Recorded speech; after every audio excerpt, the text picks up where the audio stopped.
We better get back, because it'll be dark soon, and they mostly come at night. Mostly. Welcome to Mostly Horror. Mostly. You guys don't know this, but this is the second time we're recording this because rough. we fucked up. And we fucked up, and the internet's fucked up, and it's all we said fucked. we're gonna do this. We're just gonna run it back. I'm Steve. That's Sean.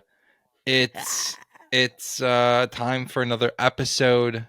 This episode brought to you by creepy things that aren't supposed to move that you make move, and it gives them life.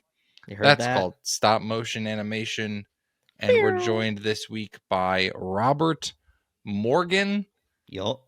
Joined by Robert Morgan, the director of the new stop motion film Stopmotion, which is very confusing. A number of times in talking to him, I had to clarify, I had to say your movie after saying stop motion, because it's like we're watching the new movie.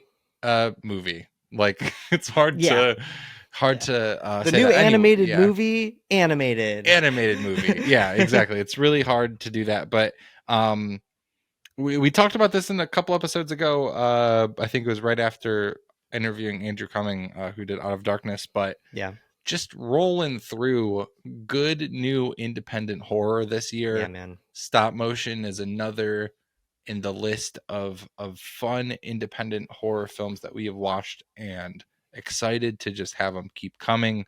Before we get over to that conversation, though, let's jump into some things that you probably already know. I'm sure you already knew that. You only tell me stuff I already know. You already know what I'm going to tell you. And the first thing that we're going to talk about is yesterday. We're recording this on Super Bowl Monday, the day after the Super Bowl, and as happens pretty often with Super Bowls, we get new movie trailers for things that are coming out later in this year.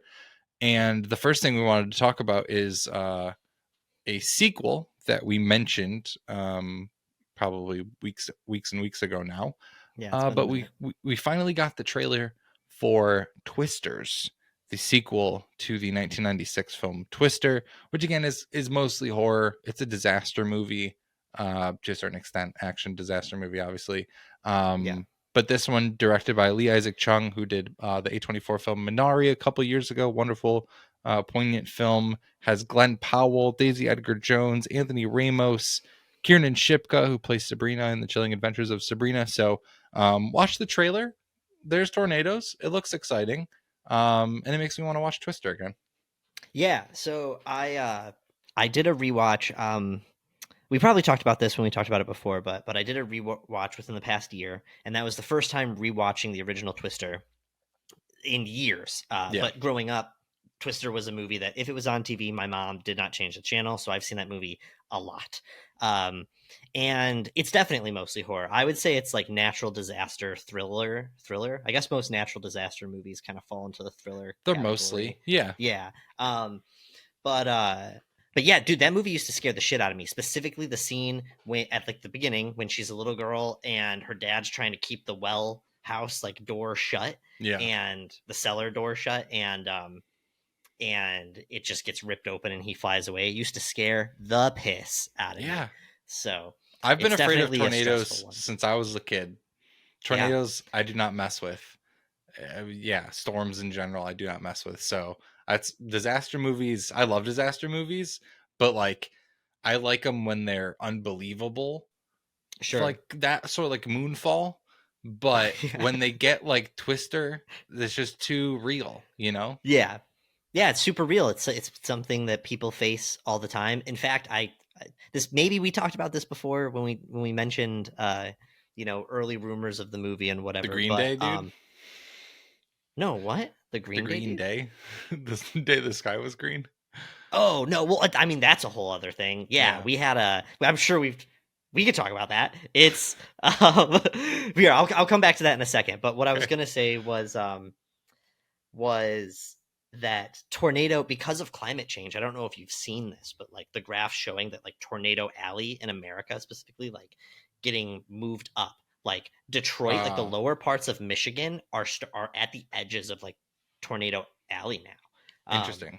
it's just the way that like the air on our planet is changing. I mean, the fact that it's February and we've had days, you know, where you can go out and basically just a It was hoodie almost 60. recently. Yeah, it was Yeah, almost 60. it's nice right now, but that Yeah. is all incredibly concerning, and you can't have air mixing up like that, man. Do you No. want tornadoes? Because this is how you get tornadoes, dude. We're about to have a tornado in the middle of New York. That's Can you even no, imagine? thank you. It's I well, don't think do you think- I don't think it would even be able to touch down because of the buildings. Yes, I'm curious how much the buildings here would disrupt airflow and like how destructive it would be able to be. I don't think you could even have that. No. But Detroit, Metro Detroit area, like Yeah. back home, dude, that Michigan could get fucked up. And Michigan is not like a stranger to tornadoes, but they're never as large and as devastating as you know, some other states and stuff. But yeah, dude, what did you think of the trailer just overall? Like, it was fine. I thought it was cut like every trailer ever. Yeah.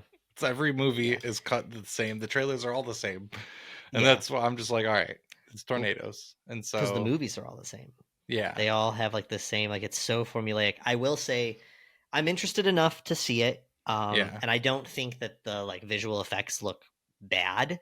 They don't look amazing. Fine. Yeah, there's moments where I'm like a little bit bummed out, but I guess I'm like at that point expecting perfection. But what I will say is that I think that the reason a movie like that, this movie isn't going to hit as hard, is when Twister came out, it was kind of a special effects like feat. Like it holds up really well for when it came out. It's not perfect, but at the time it was groundbreaking. And I think it really, like, the interest of that movie is seeing that. Now we see shit like that all the time, so it's not as special, and it like simplifies the movie a lot, if that makes sense. Moonfall didn't exist when Twister came out, you know? Right. Like it was just new. It was a new thing. But no, I'm excited. I like, you know, I mentioned the director Lee Isaac Chung. He did this movie called Minari, which is about a Korean American family that moves to Arkansas, trying to kind of just like start their own American dream, if you will. It's really good. And I think that, you know, just like we talked about Quiet Place Day One being directed by, I can't remember his name, but the guy who did Pig, like these independent or directors who did indie films, you know, character driven indie films are now taking on these larger projects. And I think that's interesting. Like that's a great way to not just bring in someone who just like wants to make a blockbuster, you know what I mean? Like they have roots in these other things. Even that reminds me of like you know, Nia DaCosta doing the second Candyman, or even I can't remember the woman who did Eternals. What was her name? Chloe Zhao. Like she started off with Nomadland, or she didn't just start off with that, but she won an Oscar for the film Nomadland, and then took on this huge Marvel project. Like that gives me hope for these superhero movies or bigger blockbusters when they are able to bring in a director that has made pretty successful character-driven independent films. Yeah. You know, like that totally makes me more willing probably to go see it. Absolutely. Yeah. Yeah, that is completely valid. I think that because, you know, the visual effects are not going to be the star of the show at this point, because it's just stuff we see all the time. You have to have, if we don't care about those characters, then we don't care about this movie. So you really gotta, you know, establish. And I already don't like Glenn Powell's face. So I was wondering if you were going to leave that out. In our first recording, you specifically said he has a very punchable face. Yeah, I don't like Glenn Powell's. He's got a weird face. Sorry, Glenn. We know you're a regular listener. Funko Pop, kind of. Perfect. God, I hope Glenn never wants to come on the show. Jeez, yeah. What was the other? So I don't have any other Super Bowl trailers, but you were gonna mention another. I'm sure I know what the other trailer is now. I know you're excited to talk about Wicked. Just kidding. What talk about the other trailer that you want to talk about? Dude, okay, so funny enough, this is also not the trailer that I was watching, you know, while you were watching me watch it. But honestly, dude, I did not have, when I heard about the Wicked stuff, I didn't have super high hopes. I was kind of thinking about like the Oz movie that they did. Did they do 2 of those? I don't know. The Great and Powerful Oz. No, it's just one, I think. There's just one. I was like, I don't know, man. But honestly, I watched the trailer for Wicked, and I am kind of excited. I mean, I like Wicked as a musical. I'm not like obsessed with it. It's not one that I throw on the soundtrack, but there's a handful of songs I like. I went and saw it, a few years ago on Broadway, and I think that visually, like the costumes and the sets are absolutely amazing, and was definitely interested in the story. And this movie, the visuals, like their environment and just the way that they're blending CGI and whatever practical effects they're doing, it looks good to me. I'm shocked. Like to me, it looks fantastic. I would love to look at some of the concept art for this movie. Yeah, I don't know. I think it'll be fine. It looks kind of lifeless to me. Like I don't really agree. I think maybe visually, like I like the poppy fields, sure, but like you're already set up with like a really fucking cool kind of concept there. Yeah, just like that sort of thing, especially when it's tapping into the world of Wizard of Oz, which is this Technicolor masterpiece.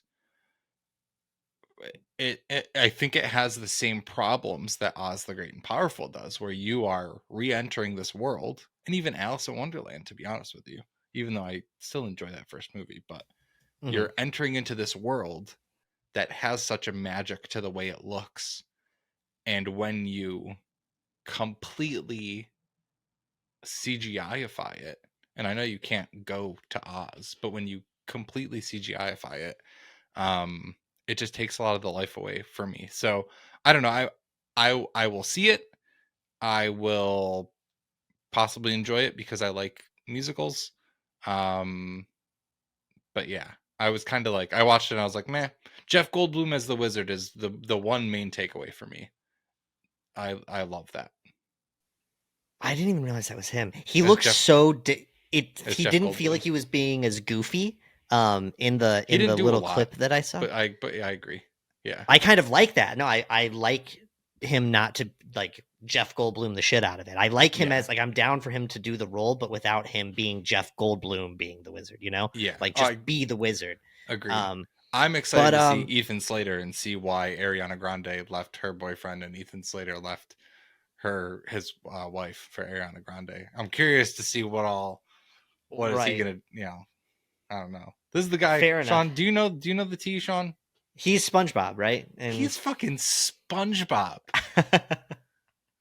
not to be confused with Tom Kenny, who's actually SpongeBob. Yeah, like he's SpongeBob shout out to Tom on Kenny. SpongeBob. dude, SpongeBob. big- He originated SpongeBob in SpongeBob the musical. Yes. Real quick, flying back, big shouts to Tom Kenny. Big shouts. Eventually we'll get Tom Kenny on the show. Anyways, but- I derailed that. The trailer that you No, actually watched. Oh, well, I was just gonna say, I totally get what you mean. I think that it doesn't look as digitally lifeless as some of the things you brought up. I understand. I could be wrong. All I saw was a trailer. I saw it one time, but I will say, Do you watch it on your phone? yeah, I did. That's fair. That's totally fair. Watch it on YouTube Okay. on your PlayStation. Okay, I'm I do curious. think, I'm curious if your thoughts change. dude, that is honestly so fair. I will say I watch a lot of trailers on my phone. I think Me too. I'm extra, you know me, I'm super picky about CGI stuff. I need that to blend perfectly. But I do think that it looks better than what I was expecting and what I've seen before as of now, having seen it on my phone. I was just going to say, it's obviously easier for it to look good on a small screen. Totally fair. That's why I was curious. I watched it on my TV. So right. Anyways. I will say though that the Oz books, everyone always just thinks of the movie, which is obviously a groundbreaking movie. It brought color to cinema. But there are like 14 books in that series, so I do think that Oz is a fair world to really explore. Yep, especially Wicked.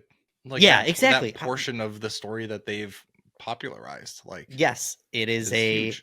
It is long-running loved. Yep, a loved musical, and I don't know. I have high hopes for it, and we'll see what's up. But so the trailer that I was watching, I think you talked a little bit when we were talking about Twister. You talked a little bit about superhero stuff, bro. Deadpool and Wolverine, though. Yeah, that looks fucking awesome. Yeah, I think Deadpool is loved by some, and other people roll their eyes, but I I enjoy it. I enjoy, you know, being meta is now nothing new. It's nothing groundbreaking. But I will say, in the world of Disney, specifically in Marvel and that sort of thing, where everything is so serious about how they're world building, like, not like obviously Yeah. everything in every Marvel movie now is a joke, every other line, but they're so serious about the world that they're building, and it's all this big plan. And for the, at least based on the trailer, for the whole idea of this to be like Deadpool, like literally kind of fucking with the cinematic universe, is like, I love that. Yeah. Obviously love that Wolverine's a part of it. I love that Mhm. a pegging joke is like one of the first things that you get. Yeah, I was in from the get-go, so very excited. Both of the Deadpool movies are wonderful. Yeah, I don't care 100%. what anyone says. And meta is not, meta is Deadpool through and through, like not just the Yeah. movies. Like that's the whole thing about his character in the comics, and it's like part of his power in this weird way. And Ryan Reynolds just fucking delivers. So It's good. super exciting to see Hugh, put the claws back on. I just hope that I'm stoked we got the suit. I just hope we get the mask at some point. I just want the I want the full fucking thing. But either way, super excited about that. And I just hope can't they wait call check back this to out. Logan as well. Like, I really hope they Yeah. reference like this peak superhero cinema one-off film kind of that they do. Yeah, I'm pretty sure that they're bringing the actress who plays X. Oh, I can't remember the character's name, but like Wolverine's daughter, basically. Oh, I'm pretty sure that she is signed on for something coming up. Like interesting. yeah. So I wouldn't be shocked if she even makes like a little cameo in this. But I know that I saw something about her recently within the past couple months. Okay. Yeah, so maybe I'm wrong, but yeah, I mean that would be, dude. I'm literally so down for them to do whatever the fuck they want. Just somehow use this to bring the X-Men into the MCU is basically. Oh, and that's exactly what they're doing. I'm glad that they're shaking it up, because I've been so over it for such a long time, and I'm really glad that there is some shaking being done. Yeah. I loved Ryan Reynolds tweeted something along the lines of wait till you see the Deadpool popcorn bucket. Did you see the Dune popcorn bucket? No. Oh, Sean, all right. We're gonna Is it do the this. fucking sandworms? Yeah, did you see it? You need No, to look I up, just you need to just look that's up, the you gotta look up immediate Dune thing. 2 popcorn bucket. Guys, we're gonna do this in real time. I'm gonna be here with you as Sean is looking up the Dune 2 popcorn bucket. I can't believe you didn't see all of the people talking about the Dune 2 popcorn bucket. You know what? Maybe I have seen this image somewhere and I Yeah. didn't like click exactly what was going on or that it was real. So maybe subconsciously I had Yeah, seen because everyone's this, so that's talking about why. having sex with the Dune 2 popcorn bucket. Listen, he said, "Wait till you see the Deadpool popcorn bucket." Yeah, that's what Ryan Reynolds said when he tweeted the trailer. It was very good. Oh, that's beautiful. Yeah. On the flip of that, I totally want one of these now. I'm not even like a huge Dune head. Yeah, but dude, that's fucking cool. I'll totally take one. Yeah, I'm sure that's why you want it. All right, other news that you probably already know. I didn't watch the series, but I'm pretty sure you did. Goosebumps got renewed for a second season. It's going to have a new cast and a new setting. I'm sure based on different books than the first one was. Do you specifically have thoughts? Because I do not. Yeah. Okay, yeah, I do. So I didn't read what they've said. Is that all they've said? Do we get any other hints, or does it? Teenage siblings discover a threat within their home, setting off a chain of events that unravel a profound mystery. As they delve into the unknown, the duo find themselves entangled in the story of 5 teenagers who mysteriously vanished in 1994. Okay. All right. So they're definitely, it's connected. It's connected to the other series, I think. Yeah. I think I talked about it a little bit, but I'm going to rehash it for this for this, episode. But basically the new show has its merits. I think the kids did a good job. I like their characters enough, but I'm not like super invested in what's going on. Justin Long is fucking Justin Long and killing it. But overall, this was a misfire by Disney, in my opinion, in the sense that they didn't. It felt like it used Goosebumps. They wrote a completely different. It didn't feel like innovative. It didn't feel like doing something new with it. It felt like they took certain concepts, very loose concepts, and completely changed them and just wrote this other story that kind of like flashed them up, like, you guys remember that book? And it's kind of similar to the Jack Black movie. I only saw the first one, I didn't see the second, but in the sense that I've said this a ton of times, but they only focused on Tim's art, and even then not enough that I was like thrilled, but they didn't care about what the plots of those actual books were. So yeah, it just didn't, it felt like they wrote a story and then found a way to like make it about Goosebumps kind of. So yeah, I didn't love it. I hope that, and I think a lot of people have kind of said that online. I think that they've seen enough that people are like, yeah, there was merit, but you didn't nail it. Could you please just, I don't know, do Goosebumps? So hopefully that's what they're going to go for this time, is lean more in that direction. But I'm down. I saw R.L. Stine tweet that he basically said something along the lines of like, we're shaking things up, or it's expect a completely different direction or something. And that got me excited. So I'll watch it. If Bob We'll Stein see. says it, dude. Yeah. I'm in. Good old Bob. Good old Bob Stein. And then the last thing that you probably already know, I started watching a show on Hulu from Britain. It's about a number of 20 somethings on a cruise ship. It's called Wreck. Yeah. And it's very Scream-esque. I didn't finish the first season, but I got very close, and it's a very fun show. And a second season is coming out. So I am excited for the second season. I'm excited to finish the first season. I kind of just left it up in the air last year, and I don't really remember why. I was really close to finishing. But regardless, excited for this one to come out, and hopefully we can get the creator Ryan J. Brown on this, because we were chatting with him a while back, and I think it would be fun to talk about the series where their murderer, their slasher, has a duck mask. Yeah. It's like, it leans into the goofiness of the slasher genre when it can be goofy. So stoked about that. If you haven't already seen, would definitely take a look, because it's a fun one. Absolutely. I think I watched the first episode and I had fun. I didn't immediately get hooked, but I had fun, and I just never got around to the rest of that. But I know that you were saying that you were enjoying it. So I need to catch up. I did see the little image that they have for season 2. I was like, oh, that's exciting. This looks dark. So I really got to give that show a full watch and report back.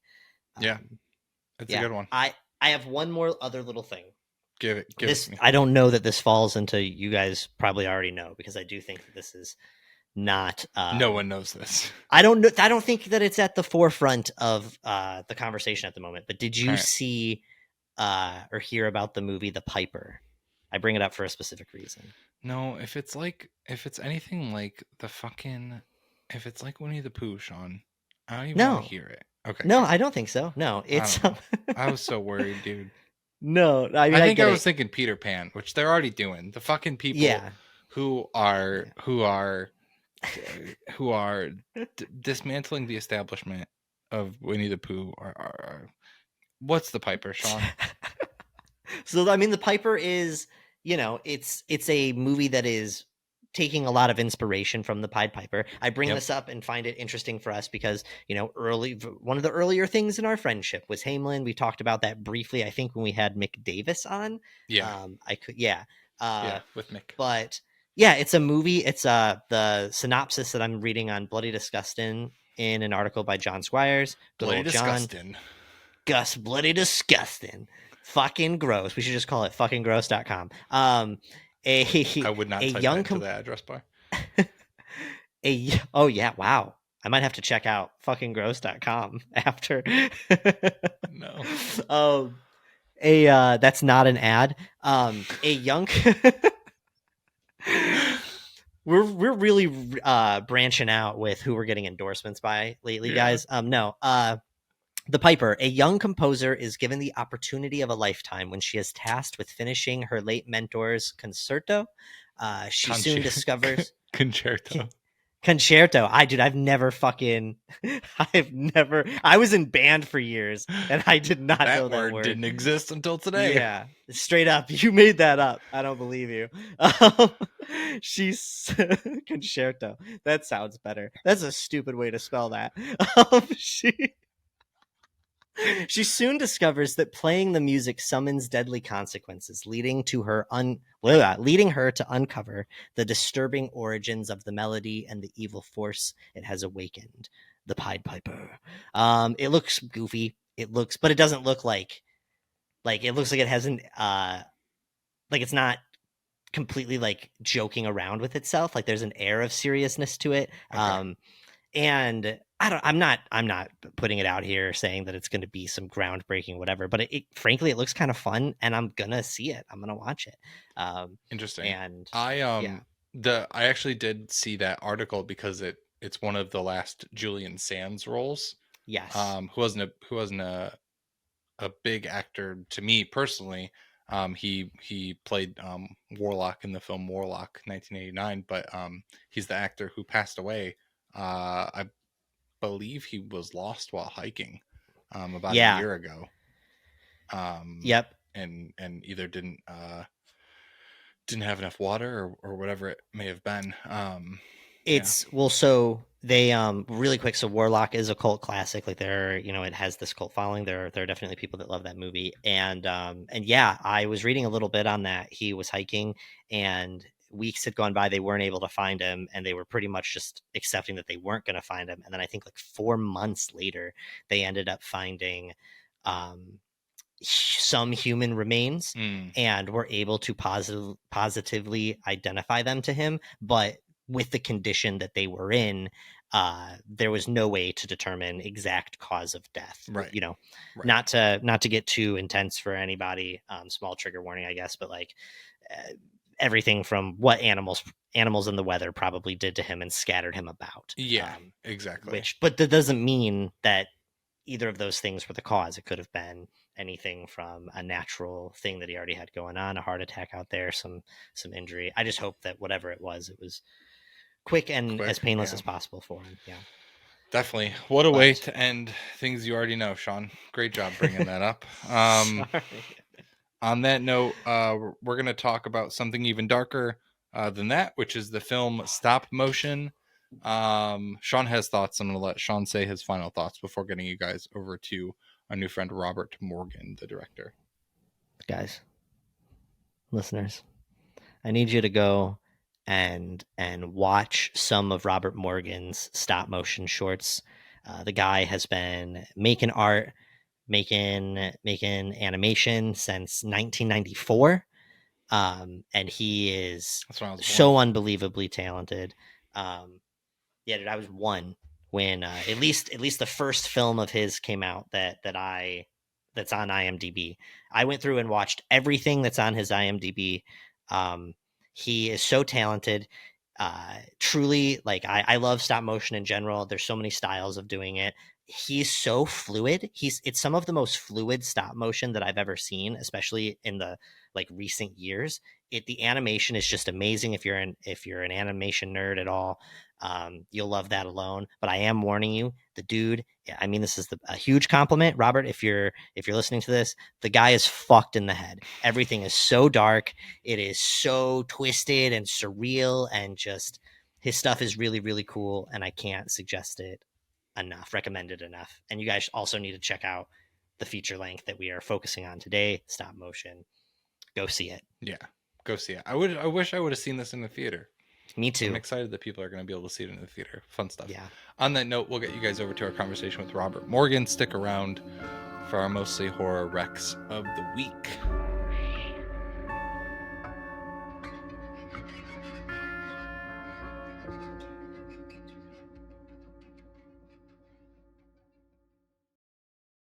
All right, we are joined today by Robert Morgan. Robert is a director, writer, and stop-motion animator. His shorts have amassed over 30 international awards, and his debut feature film, Stopmotion, arrives in theaters on February 23rd and on Shudder May 31st. Robert, thank you for joining us today. We're going to jump into things, Robert, with a question that we ask a lot of our guests, which is your intro to the horror genre. I've seen a couple of things on what you've said online with a film from the 50s. I'm curious if you could kind of walk us through that initial experience. I won't spoil the name of the film or anything like that, but I would love to hear it from you. Kind of if you could bring us back to when you were 4 years old, that first that horror experience of yours. So you're talking about Fiend Without a Face, Yes. which it's a B movie made in like 1958, I think. My uncle, you used to be able to buy these like 8mm highlight reels of movies, so you could watch like the highlights just in one reel, or maybe I think it was one reel of 8mm. And for some reason, my uncle had the highlights of Fiend Without a Face, and so he projected it on a little makeshift, screen, and it had all the good bits. And I don't know if anyone's seen that movie, but it has some amazing, killer brain scenes in it, right? So it's about these brains that come to life and lay siege to a bunch of people in a farmhouse, sort of like a bit like preceded Night of the Living Dead, but it's a similar kind of structure.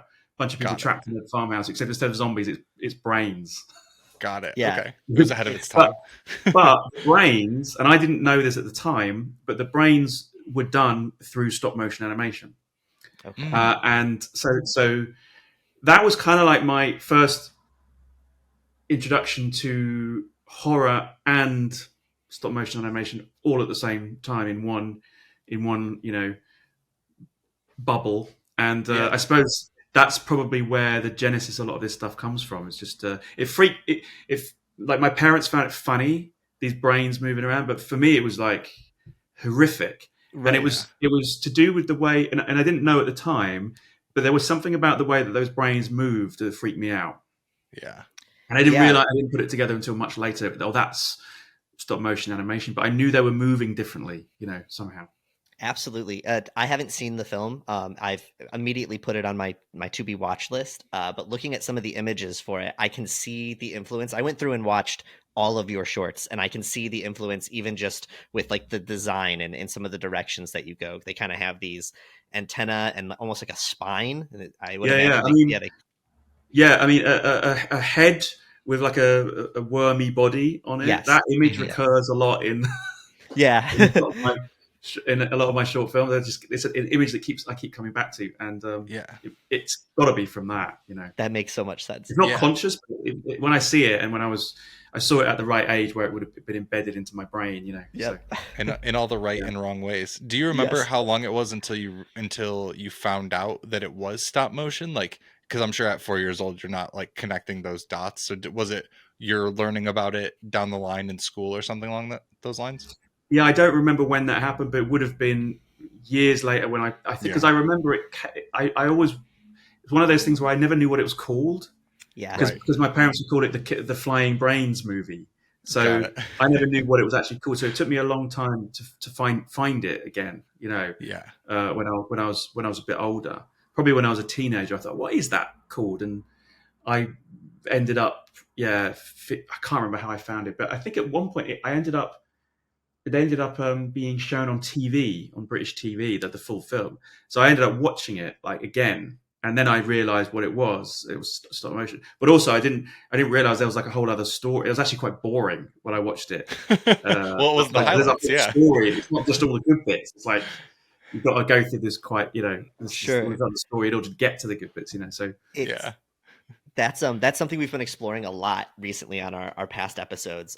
It's scattered throughout our whole show, but past couple episodes, the theme of people seeing something when you're a kid that is just nightmarish, and you go years without having any clue what it is, and then finally you're able to figure it out, and it's just this weird, like intense. I would almost say like a spiritual moment, like reconnecting some of that stuff. So and sometimes as well, like you see, and I've still got like elements of this where I saw something as a child, and I still to this day I haven't found it, and I don't know if it was a dream.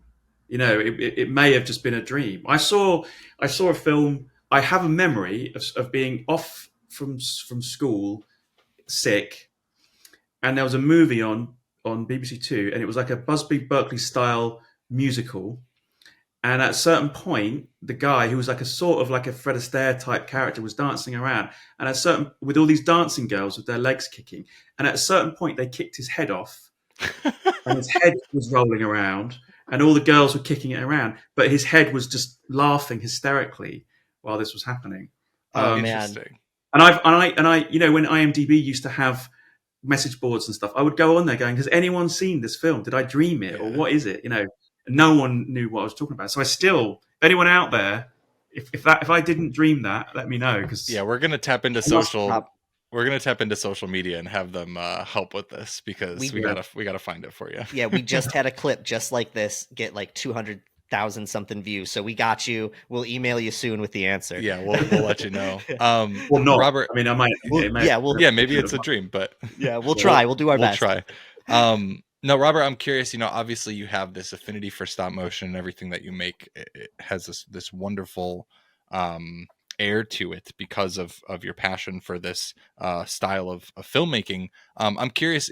We've seen, you know, Sean and I are big fans of stop motion, and we've heard, you know, Del Toro talk about how this is kind of like an intravenous way to like go straight to the emotions with stop motion animation. Henry Selick has called it things like primal. But Tim Burton also has been known to say like it's a very kind of dark and lonely style of filmmaking. I'm really curious what about stop motion animation drew you in. If it's anything like your film and the rationale behind that, you know, bringing things to life, I would be curious. But I wonder if there's anything additional that drew you into this style of animation. I think it was really the because I started out I came from like a fine art background, and I wanted to get into films, but I was like painting and sculpting, and so part of it was it was an easier way to get to just make those things that I was already making and use that material, have it move, you know, and so to get into it that way. But the other thing was I just like the aesthetic of it, the feeling of the ever so slight jerkiness, uncanniness of it, where something feels a bit like it's simultaneously dead and alive at the same time. It's haunted by movement and life, but it's not alive, you know. And I think you can feel that. By the way, I should make it. This girl's going to make it. Wow! Oh, that's so cool. Wow! I forgot I had that line just lying next to me, but like, wow. Yeah, I just like the slight uncanniness of it, and I always felt like, and maybe it goes back to Fiend Without a Face, but I always felt like I was surprised that not more people used it, you know, for straight up horror. Yes. Ends. There's still not that many people, you know, who've done it. I mean, so it always surprised me, because to me that's its natural state is just wrong and creepy, you know. Yes, absolutely. Yeah, it's we talk about that a lot on the show, just how animation isn't usually especially here, or at least in like Western culture, isn't usually used for horror. And with stop motion, I know we have like Leica, and they kind of make like horror for children with some of their movies, but there always is this like child association. I know that Phil Tippett recently did Mad God, and that is a horror stop motion film. But we would love to see this medium explore that genre more and more. I want to ask, you said you kind of started with, you know, kind of taking work you were already doing, kind of fine art stuff. So you were making sculptures. Were your sculptures sort of unsettling and have like a horror aspect and creepy, or did you start applying that mood when you started making them move? Yeah, a little bit. I mean, they weren't very good, but they were like a little bit, sort of Francis Bacon-esque, sure. I would say. Okay. You know, not paintings and sculpture, just sort of a lot of like kind of deformed heads and things like that. So that was something that was already, and also I would make masks as well. I made a lot of like weird masks around that time. So I was quite good at making things with my hands, and then it was just natural to just like, well, let's try making a puppet. And the first things I did were very crude, but it was quite. I was already good at I was already making a lot of stuff anyway, so it just felt Sure. like a natural sort of way into that. But there, yeah, I think it was always I was always finding a way to like. I liked horror films, and I liked drawing and painting and making things, and it was just a nice way to merge all that stuff together. Absolutely. Yeah, that makes a lot of sense. Which leads me to my next question, actually. So I went through after watching Stop Motion, and I watched all of your films that are at least under the director category on your IMDb. I have to say, there's just no other way to say it. I fucking love your work. I truly do. It is so unsettling and surreal and gross at times and funny at other times and just really intense.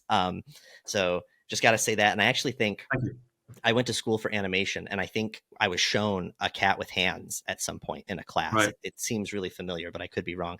I just have to ask, with that, are you, with your films, I'm thinking specifically about Bobby Yeah, for example, do you write out like a script and a story, and do you kind of like draw what these characters might look like, or do you just kind of start making puppets and animate as you go, almost like your character in your feature?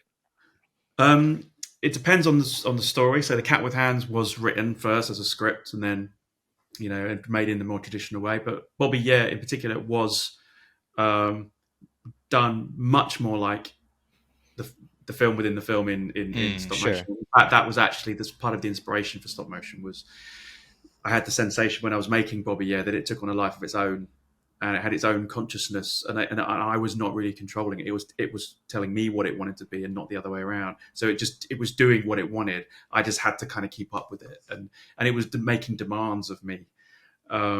I love that, and that's kind of where a lot of the story of stop motion comes from, that experience of making that film. And so in that film, it was, I started with the character, made the character, and I started shooting. I had an idea, well, I'll just start shooting something with this character and see what happens. So the first image, if you've watched the film, the very first shot in the film is the very first thing I shot. And the very last shot is the very last thing I shot.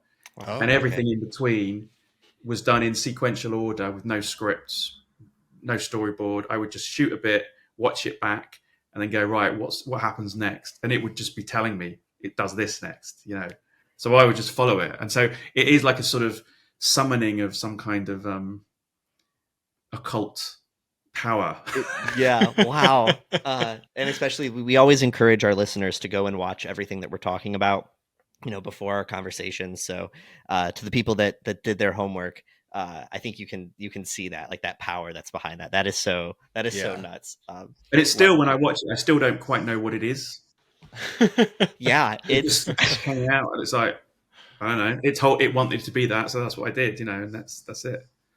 Well, I'm so glad that it used you as a vessel to create fantastic. Yeah. When you're creating stop motion, does it feel, because you are actively moving these characters, you're actively making the decisions on when, where, why, how they move, as opposed to just verbally giving direction or even just conceptualizing it, does it feel like there's more of yourself in this creation? I mean, like, there very literally is. If you wanted to talk about the toenail story, I feel like is very interesting aspect of this, which is like so realistic when you talk about what Aisling does in stop motion. But does it feel more personal when you're creating these things, as opposed to just like if you were directing an actor on set?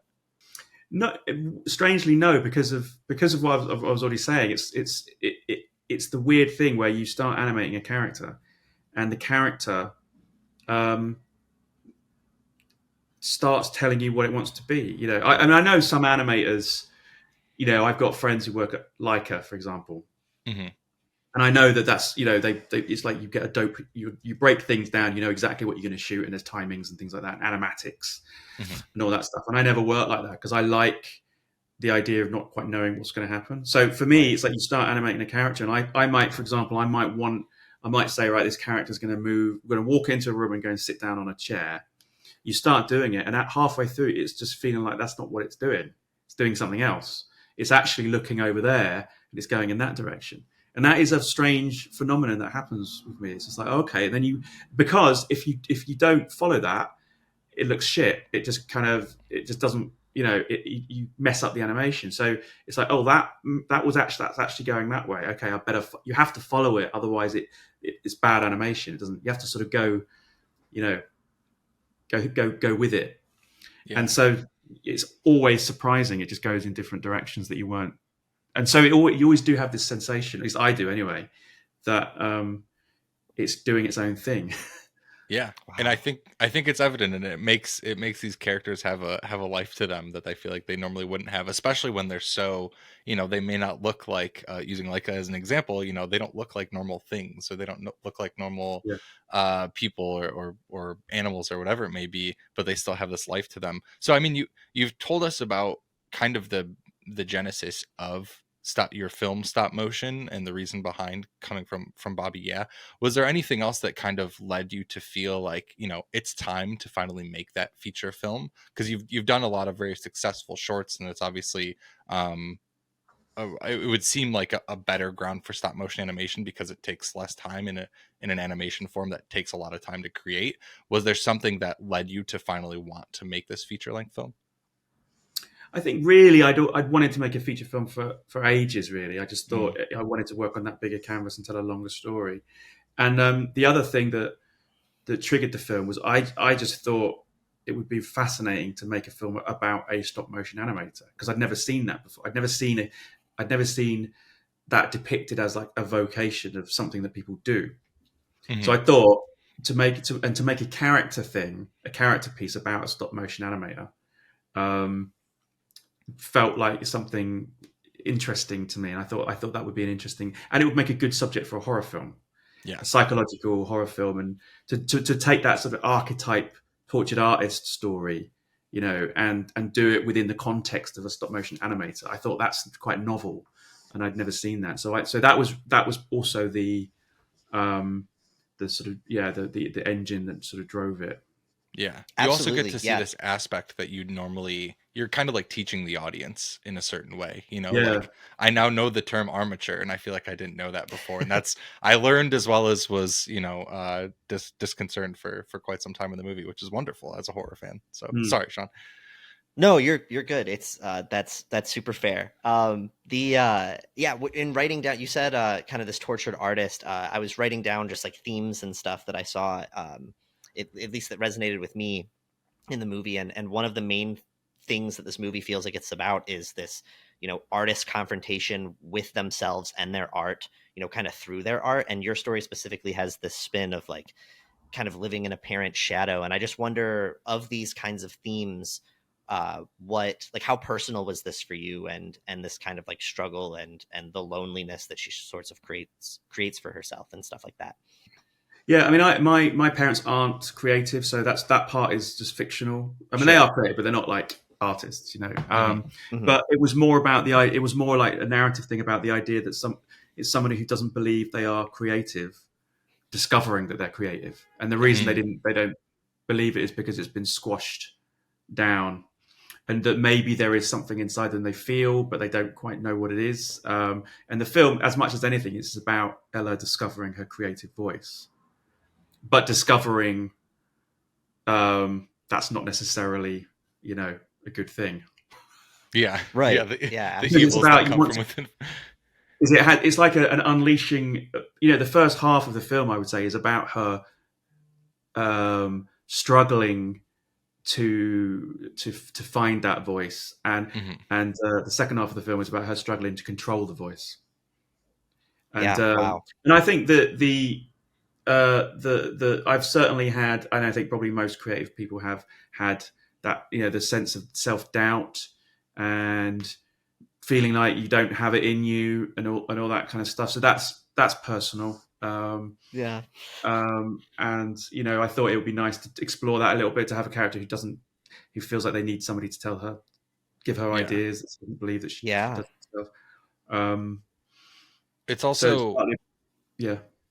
Sorry, I was just going to say, it's also interesting because you have this narrative device of the little girl that I feel like is very, I mean, after hearing you describe the theme of the film, I feel like we could kind of pin down, but even Sean and I coming out of the film had different thoughts on what that little girl kind of represented. I think it was, easy to, not easy, but I think it's, you can lead yourself to think, oh, this is a representation of herself. But Sean even, thought maybe it's a representation of her mother, kind of still, hitting her even, even though she's not making work with her mother anymore. So I love that kind of ambiguous device of the little girl. It's such an interesting decision to make. Yeah, we I mean, Robin and I, who wrote the scripts, we know definitely what the little girl is. Absolutely 100% know what it is. But, where's the fun in... Yeah, you're not going to share. Yeah, you want to explain it. We actually, there was a beat in the script where it was much clearer, and we took it out when we were editing, Okay. Partly when we were shooting as well, actually, but I just to not make it, just to leave it abstract, Yeah. Absolutely. Yeah, it can be taken in so many different ways. And like we said, we encourage everybody to watch things before they listen to our episodes. This episode will come out after it's come out in theaters, but before they have access on Shudder. So we're going to keep it loose anyway, and you keep your secrets. But I do want to say that as a creative that struggles a lot with my relationship with my creativity and stuff, this movie really resonated with me. So I think that you hit everything that you set out to do, and I can see it impacting a lot of people. I definitely think, I mean, I don't want to second guess the audience, but I suspect it's going to work more for people who have had that struggle. Yeah. Than people that maybe don't have it or haven't pursued art as much. I don't know. I hope it speaks to as many people as possible, but I suspect it will speak more to that type of voice, because that's who the character is. It's what it's about, really. Absolutely. I do want to ask one last thing before we get into our mostly horror recs. So, in watching your work, it reminded us. So Sean kind of mentioned a lot of American stop motion and even animation is so directed towards kids. But whenever we see it not directed towards kids specifically, it seems to come from England or from an international place, at least from a United States perspective.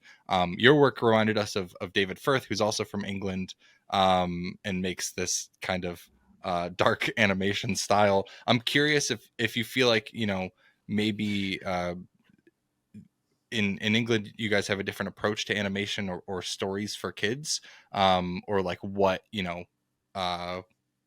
may work for this audience may not work for this audience. Like, do you guys kind of just approach it with an open mind as opposed to how we would approach it in America? Right. What's in the water over there, man? Yeah. I don't know, because I don't know what culturally what it's like to be an American. I don't really know. I only know what I know. I only know what I'm. I can certainly say there has always been a tradition, more of a tradition in this country of making what I would call auteur-based animation films. So it's dried up now, but there used to be a lot of financing, TV funding for experimental short films. It's I suppose it's in some ways it's similar to what goes on in Canada with the National Film Board of Canada, where they have a body that is specifically funding experimental animation films. So there's that going on, was going on, and I was coming out with when I was first started making films where Channel 4 was funding, short, I would call them auteur films, with decent budgets. So there's that.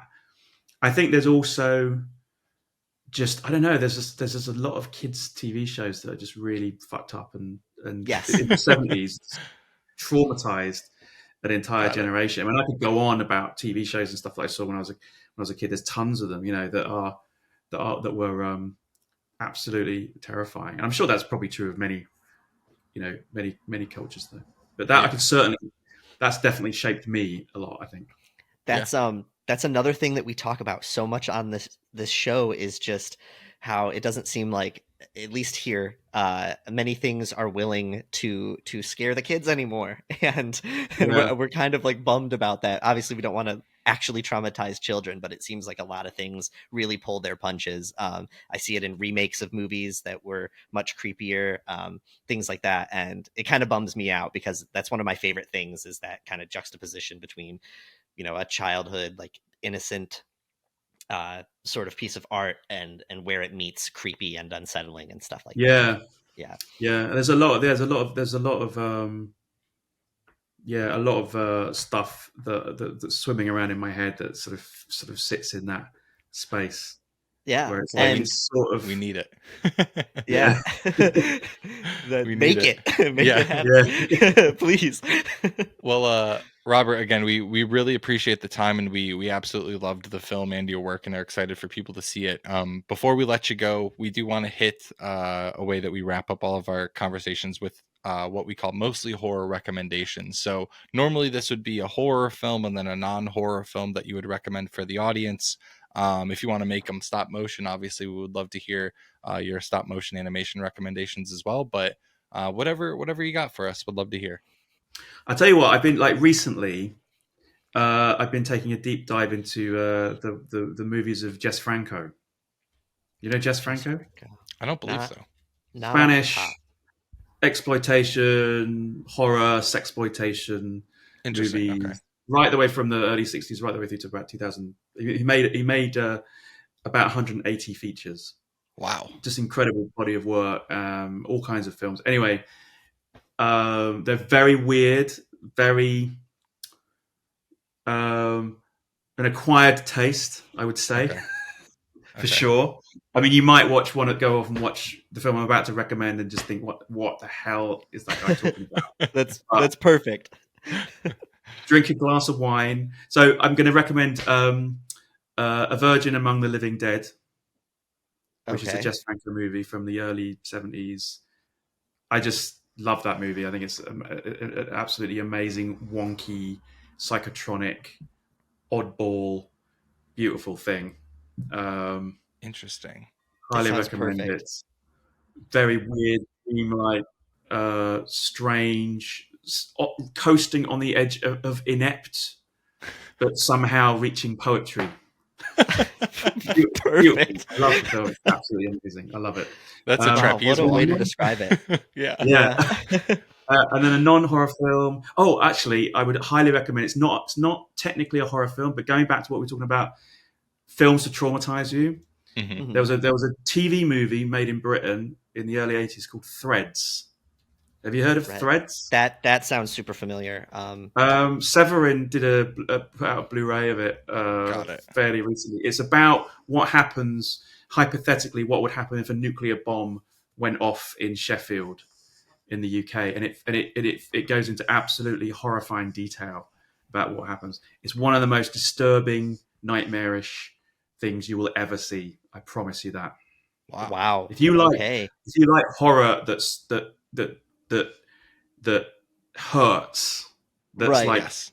that really is like will fuck you up. Watch Threads. Now I'm Perfect. locked Okay. in. Yeah. I'll be watching it today. Yeah. Yeah. Fantastic. Wonderful. Yeah, wow, Well, great recommendations. Yeah, Okay. those are great, Robert. We really appreciate your time again. Anyone listening to this, Stop Motion is going to be in theaters February 23rd and will be on Shudder May 31st. Robert, thank you again for your time.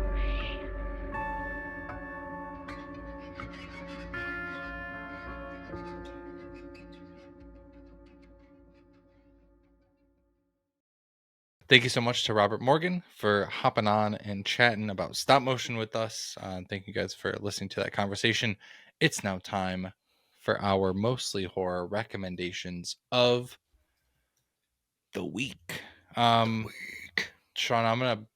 I just actually while eating dinner before this, I also finished watching a TV show that Sydney and I were watching, and it is my recommendation of the week this week. Sean, in 2005, Brad Pitt and Angelina Jolie are married. Oh yeah. And they realize that they're assassins and they're going to kill each other.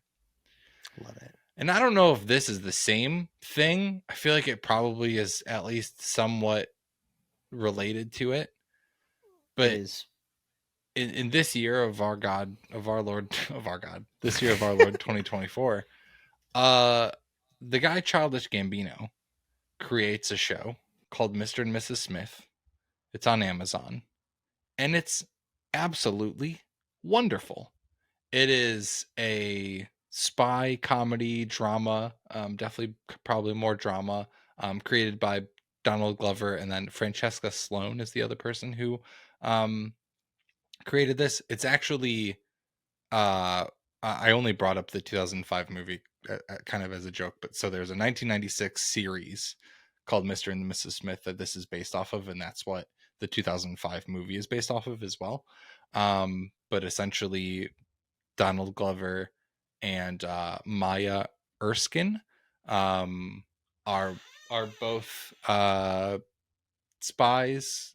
They both relinquish their identities to become married and to do spy things. And every episode progresses, like there's jumps in time between the episodes, obviously, as they get to know each other as quote unquote newlyweds, and then go through the end of the season. But we just finished the 8th episode. It's wonderful. You'll laugh, you'll get emotional. Donald Glover is just a wonderful actor and a wonderful writer. He directs a lot of these episodes. He also writes a number of them. His music tastes are so good. And I just thought it was really well done. There's also, listen to these guest stars that are in this series. From the get-go, you got Alexander Skarsgård. You got Paul Dano, John Turturro, Sarah Paulson, Parker Posey, Ron Perlman. You got a lot of wonderful people in this show that they kind of just they're just like flexing that they're able to like pull all these people into the show. So I really hope that they're able to get another season. I haven't heard anything about another season, but it was wonderful, and that's my rec this week. Absolutely. Yeah. Really quick. So it is definitely related to the Brad Pitt and Angelina Jolie version. And I guess actually the original movie is a movie from 1941. I don't know exactly how similar the plots are. Yeah. And directed by Alfred Hitchcock. I've never seen it. I don't think that it necessarily is focused on them being spies, but it is about a couple and like an interesting like kind of love-hate relationship between the two of them. I think it's more like slapsticky, whatever. And then there's also a American crime drama series that came out in 1996. That's the one that I mentioned. Yeah. So, that's what you were saying. Yeah. Yeah. Brain didn't take it in, but yeah. So there is a Hitchcock movie that was before all of that I'm pretty sure they're at least referencing it and may have changed a lot of like aspects of it to turn it into what we know of it today. Yeah. But yeah, I want to give it a watch and see exactly what the similarities are. Interesting. But yeah, I feel like it's probably just because, well,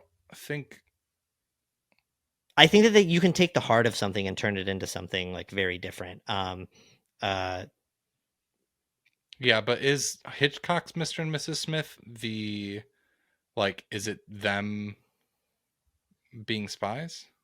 That's what I was saying. Is I don't know. I think that like they